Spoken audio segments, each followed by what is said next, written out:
ശിശു story time. വാ, നമുക്കൊരു കഥ പറയാം. ഇന്നത്തെ നമ്മുടെ കഥ എന്ന് പറയുന്നത് വളരെ ചീറ്റിംഗ് ആയിട്ടുള്ള ഒരു ഹസ്ബൻഡ് ഒരു സെക്സ് റാക്കറ്റിൽ പെട്ടുപോയൊരു കഥയാണ് കേട്ടോ. അതിനു മുമ്പ് ഞാൻ നിങ്ങളൊരു വീഡിയോ ക്ലിപ്പ് കാണിച്ചു തരാം. ഒരു ദിവസം ഒരു വേട്ടക്കാരൻ കാട്ടിലെത്തിയിട്ട് ഒരു വലിയ മരത്തിന്റെ മുകളിലേക്ക് വലിയൊരു വാള് ഇങ്ങനെ കുത്തി ഇറക്കി വെച്ചു. അതിന്റെ മുകളിലേക്ക് വളരെ കട്ടിയുള്ള തേൻ ഒഴിച്ചിട്ട് അയാൾ അവിടെ നിന്ന് മടങ്ങിപ്പോയി. 3 ദിവസമായിട്ട് പട്ടിണിയായിട്ട് വിശന്ന് പൊരിഞ്ഞ കുടലുമായിട്ട് നടക്കുന്ന ഒരു കരടി ഈ തേനിന്റെ മണത്തെറിഞ്ഞ് അവിടേക്ക് വന്നു. ഭ്രാന്തമായ ആവേശത്തോടു കൂടി ഈ തേൻ കണ്ടപ്പോ കരടി അത് നക്കി നക്കി കുടിക്കാൻ തുടങ്ങി.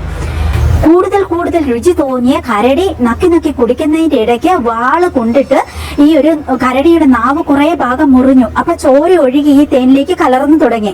പക്ഷേ ഈ ഒരു തേനിന്റെ മധുരവും ലഹരിയും കാരണം കരടി ഇത് അറിയുന്നതേ ഇല്ല.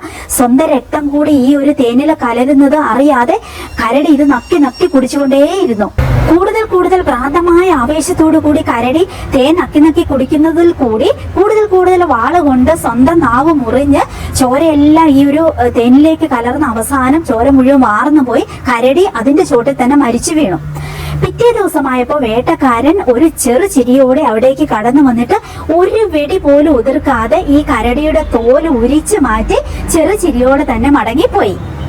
സൈക്കോളജിയിൽ ഇതിന് എന്താണ് പറയുന്നത് എന്ന് അറിയാമോ? സൈക്കോളജിയിൽ ഇതിന് ഡോപ്പമിൻ ട്രാപ്പ് എന്ന് പറയും.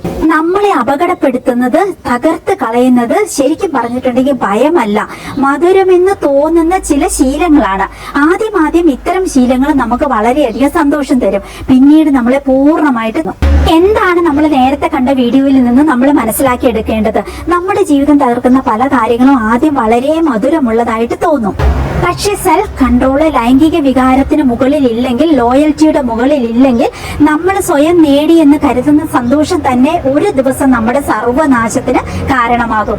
അതുകൊണ്ട് യഥാർത്ഥ ശക്തി എന്ന് പറയുന്നത് നാർസിസം മൂത്ത് അല്ലെ അസൂയ മൂത്ത് ചുറ്റുമുള്ളവരെ വേദനിപ്പിച്ച് അവരുടെ മുകളിൽ ഒരു വിജയം നേടി എന്ന് സ്വയം അഭിമാനിക്കുന്നതല്ല, അല്ലാതെ തന്നെ അധമ വികാരങ്ങളെല്ലാം നിയന്ത്രിച്ച് അന്തസ്സോടുകൂടി ജീവിച്ച് മരിക്കുന്നതാണ് സ്വയം ശക്തി എന്ന് പറയുന്നത്. അപ്പൊ ഇന്ന് നമ്മൾ ചർച്ച ചെയ്ത ഈ വിഷയത്തെ കുറിച്ച് നിങ്ങളുടെ അഭിപ്രായങ്ങളെല്ലാം കമന്റ് സെക്ഷനിലേക്ക് എഴുതിയിടും.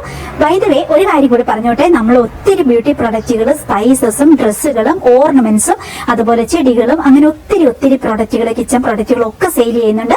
സ്ക്രീനിൽ കാണുന്ന എന്റെ ഈ വാട്സ്ആപ്പ് നമ്പറിലേക്ക് ഇപ്പൊ തന്നെ ഒരു ഹായ് വിട്ടോളൂ. ഒത്തിരി ഉപകാരമുള്ള പ്രൊഡക്റ്റുകളെല്ലാം കണ്ടും കേട്ട് നിങ്ങൾക്ക് ആവശ്യമുള്ളതെല്ലാം മേടിച്ചിട്ട് പോകാം. ഒത്തിരി ബ്യൂട്ടി പ്രൊഡക്റ്റുകൾ നമ്മൾ സെയിൽ ചെയ്യുന്നുണ്ട്. കസ്തൂരി മഞ്ഞളും രക്തശാലി ഫേസ് പാക്കും ബോഡി മോയ്സ്ചർ ലിപ് ബാമും ഒക്കെ കെമിക്കൽ ഫ്രീ ആയിട്ടുള്ള പ്രൊഡക്റ്റുകൾ നിങ്ങൾ സെർച്ച് ചെയ്യുകയാണെങ്കിൽ നേരെ എന്റെ ഈ വാട്സ്ആപ്പ് നമ്പറിലേക്ക് പോരെ. നിങ്ങൾക്ക് ഒരുപാട് ഉപകാരമുള്ള പ്രൊഡക്റ്റുകൾ നമ്മൾ സെയിൽ ചെയ്യുന്നുണ്ട്. കിച്ചൺ പ്രൊഡക്റ്റുകളും ബാക്കി ഒത്തിരി പ്രൊഡക്റ്റുകളുണ്ട്.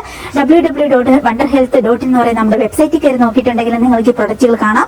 ഇല്ലെങ്കിൽ നേരെ എന്റെ വാട്സ്ആപ്പിലേക്ക് പോരെ. വാട്സ്ആപ്പിലാകുമ്പോൾ നിങ്ങൾക്ക് എന്തെങ്കിലും ഡൗട്ടുകളൊക്കെ ഉണ്ടെങ്കിൽ ചോദിച്ചും പറഞ്ഞ് നിങ്ങൾക്ക് ആവശ്യമുള്ള പ്രൊഡക്റ്റുകളൊക്കെ മേടിച്ചിട്ട് പോകാം. അപ്പൊ ശരി, അടുത്ത ദിവസം നമുക്ക് നല്ലൊരു കഥയായിട്ട് വീണ്ടും കണ്ടുമുട്ടണം. അതുവരെ സ്റ്റേ ഹെൽത്തി. ബൈ.